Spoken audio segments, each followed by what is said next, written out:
ఈ ceiling fan పనిచేయడం లేదు. కస్టమర్ నాకు చెప్తే నేను వెళ్ళాను, చెక్ చేశాను. ఏదైనా కెపాసిటర్ పోయి ఉంటుందా, లేదంటే డిమ్మర్ పోయి ఉంటుందా, లేదా స్విచ్ పోయి ఉంటుందా అని డౌట్ వచ్చింది. అన్నీ చెక్ చేద్దామని ఫస్ట్ అయితే స్విచ్ వేశాను, ఎటువంటి రెస్పాన్స్ లేదు. ఇంకా డిమ్మర్ తిప్పాను, నేను డిమ్మర్ తిప్పినా కూడా ఎటువంటి రెస్పాన్స్ లేదు. ఓకే, ఇంక మనం చెక్ చేయాల్సింది ఏంటంటే ఇంక మనం బోర్డు ఇప్పి చెక్ చేయాలా. మన డిమ్మర్ అయితే మనం ఎటువంటి మనకు ఎన్ని తిప్పినా కూడా పనిచేయలేదు. కాబట్టి ఇప్పుడు మనం చూడండి, లాస్ట్ మనం కట్టి పెట్టి కూడా తిప్పినాం మనం. ఎందుకంటే ఒకసారి కెపాసిటర్ ఏదైనా ప్రాబ్లం ఉంటే స్లోగా తిరుగుతుంది కాబట్టి తిప్పితే అది కూడా చెక్ చేశాను, అది కూడా మనకు ఎటువంటి రెస్పాన్స్ లేదు.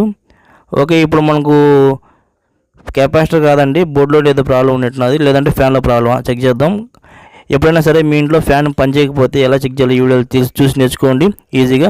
ఫస్ట్ మనం ప్రెస్సింగ్ బోర్డు కాబట్టి కొంచెం గ్యాప్ ఉంటుంది సైడ్లో, ఆ గ్యాప్లో మనం స్క్రూ డ్రైవర్ పెట్టి ఈ విధంగా పైకి అంటే ఈజీగా లేస్తుంది మనకు ప్రెస్సింగ్ బోర్డు పైది. ఆ తర్వాత స్క్రూస్ ఉంటాయి, ఆ స్క్రూస్ని మనం స్క్రూ డ్రైవర్తో ఓపెన్ చేసుకోండి. కొంచెం పెద్ద స్క్రూలు ఉంటాయి, జాగ్రత్తగా తీయండి, మళ్ళీ బిగించాలి కాబట్టి ఈ విధంగా కొంచెం కష్టంగా ఉండొచ్చు ఒకసారి, కొన్ని స్క్రూలు కొన్నిసార్లు ఈజీగా ఉంటుంది. ఓకే, బోర్డు అయితే ఓపెన్ చేశాను. ఇక్కడ చెక్ చేస్తూ ఉంటే ఇక్కడ మనం ఏదైనా వైర్ అయినా పోయి ఉంటాయా, లేదంటే షార్ట్ అయిందా చెక్ చేస్తున్నాను. ఇక్కడ మనం చూడండి, ఫ్యాన్ డిమ్మర్ కాడ వైర్ చెక్ చేస్తా ఉంటే ఒక వైర్ బాగానే ఉంది. కింద మనం స్విచ్ కార్డ్ చూడండి, ఒక వైర్ ఊడిపోయి ఉన్నది, జస్ట్ వైర్ ఊడిపోయింది. అంటే మనం డిమ్మర్లోంచి వస్తుంది కదా, స్పీడ్ తగ్గిస్తాం కదా, అది మన ఫ్యాన్ వైరే, అది ఊడిపోయిన స్విచ్ కాడ. ఒకసారి ఏమవుతుందంటే కొంతమంది లూజ్గా బిగిస్తూ ఉంటారు, లేదంటే ఏదైనా కదిలి మనం ఊడిపోయి ఉండొచ్చు. ఇప్పుడు ఏం చేస్తామంటే సప్లై అయితే వస్తుంది, స్విచ్ చెక్ చేస్తున్నాను, స్విచ్ వేశాను. ఇప్పుడు చూడండి, స్విచ్ మనం సప్లై పనిచేస్తుంది, స్విచ్ అయితే ఎటువంటి ప్రాబ్లం లేదు, స్విచ్ బాగానే ఉంది. ఇప్పుడు మనం ఏం చేస్తామంటే స్విచ్ మనకు వైర్ ఊడిపోయింది కదా, ఊడిపోయిన చోట మనం వైర్ని బిగిస్తున్నాను. ఫస్ట్ మనం స్క్రూ ఓపెన్ చేసుకుని వైర్ని తగిలించిన తర్వాత మనం బిగించేయండి ఈ విధంగా టెస్టర్తో ఈజీగా, అంతేనండి. టైట్గా బిగించేసాం చూడండి, టైట్గా అయిపోయింది. ఇప్పుడు మనం స్విచ్ వేసి చెక్ చేద్దాం ఒకసారి. బోర్డు బిగికి ముందే స్విచ్ వేస్తున్నాను. స్విచ్ వేసిన వెంటనే మనం చూడండి, ఫ్యాన్ మనకు స్పీడ్ ఎత్తుకుంది, మనకు ఫ్యాన్ ఎటువంటి ప్రాబ్లం లేదు, డిమ్మర్ కూడా ప్రాబ్లం లేదు, మన కెపాసిటీ కూడా ఏం ప్రాబ్లం లేదు. అంతా మనకు వైర్ ఊడిపోవడం వల్ల మనకు ఫ్యాన్ తిరగలేదు.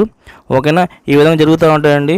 ఎప్పుడైనా సరే మీ ఫ్యాన్ పని చేయకపోతే ఎలా చెక్ చేయాలి, ఎలా రిపేర్ చేయాలి ఆల్రెడీ వీడియో చేశాను, నా ఛానల్ చెక్ చేసుకోండి, లేదా డిస్క్రిప్షన్లో కూడా ఇచ్చేస్తాను. స్లో తిరుగుతున్నా కూడా అవి కూడా రిపేర్ చేసుకోవచ్చు. ఓకే, ఇప్పుడు మనం బోర్డుని యాస్టీస్గా బిగించేస్తున్నాను, స్క్రూస్ తీసినట్లా. ఓకేనా, ఇంకోటి డిమ్మర్ ఎలా మార్చాలి, ఇంకో స్పీడ్ తగ్గించాలి, మన కంట్రోలింగ్ ఎలా పెట్టుకోవాలి అన్ని డీటెయిల్గా వీడియోలు కూడా చేశాను. డిమ్మర్ ఏదైనా కొంచెం స్పీడ్ మనకు నల్లలో పెడితే మనకు ఓట్లో తిరిగినట్టు తిరుగుతుంది, 5లో పెడితే పనిచేస్తుంది, ఈ విధంగా ఉంటే అటువంటి ప్రాబ్లం కూడా వీడియో చేశాను. ఓకే, ఇప్పుడు మనం డిమ్మర్ కూడా చెక్ చేస్తాను. ఇక్కడ డిమ్మర్ కూడా మనకు బాగానే ఉంది, ఎటువంటి ప్రాబ్లం లేదు. డిమ్మర్ ప్రాబ్లం వీడియోస్ కూడా చేశాను, కెపాసిటర్ వీడియోలు కూడా చేశాను, అన్నీ నా ఛానల్ ఉంటాయి, డిస్క్రిప్షన్లో ఇచ్చేస్తాను, చెక్ చేసుకుంటే అక్కడి నుంచి. ఓకే, నా వీడియో కానీ మీకు నచ్చినట్లయితే నా ఛానల్ సబ్స్క్రైబ్ చేయండి, షేర్ చేయండి, లైక్ చేయండి, కామెంట్ చేయండి. చూస్తున్నాండి మీకు క్రియేట్ చేయాలని. అందరికీ బాయ్ ఫ్రెండ్.